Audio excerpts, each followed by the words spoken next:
Dharma Bites is brought to you by Free Buddhist Audio, the Dharma for your life. Our work is funded entirely by donations from our generous listeners. If you would like to help us keep this free, make a contribution at freebuddhistaudio.com/donate. Thank you, and happy listening. So the Kalamas were, well, you might say lucky that they had all these ascetics wandering through their land from quite on a regular basis. So they'd beg for alms, for food and so on, and in return they give a talk on their vision of the world, their philosophy, what they thought, what they found out, what they discovered.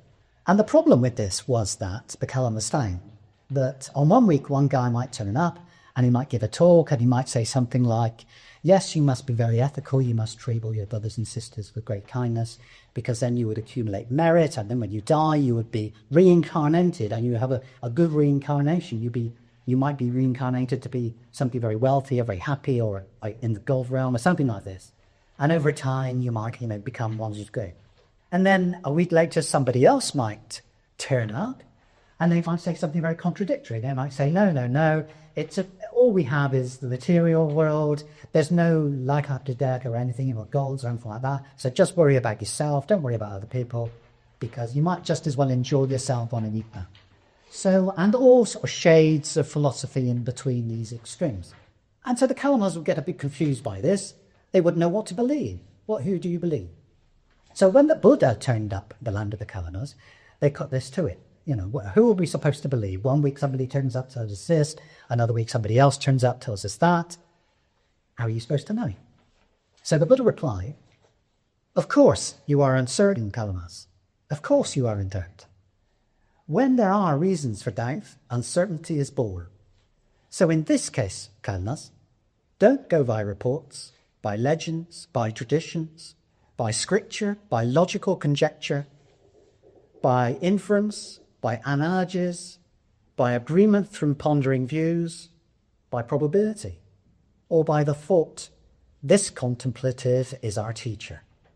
When you know for yourselves that these qualities are unskillful, these qualities are blameworthy, these qualities are criticized by the wise, these qualities, when adopted, be carried out, lead to harm and to suffering, then you should abandon them. When you know for yourselves that these qualities are skillful, these qualities are blameless, these qualities are praised by the wise, these qualities, when adopted, ye carried out, lead to welfare and to happiness, then you should enter and remain in them. So the Buddha was explaining that he felt that you should judge these teachings by the results that follows from putting them into practice. And the Kalamas were delighted by this. It's worth just noting their reply, really. But they said, the magnificent Lord, magnificent, just as if he were to place upright what was overturned, to reveal what was hidden, to show the way to one who was lost, or to carry a lamp into the dark, so that those with eyes could see forms. In the same way has the Blessed One, through many lines of reasoning, made the Dharma clear. We hope you enjoyed today's Dharma Bite. Please help us keep this free.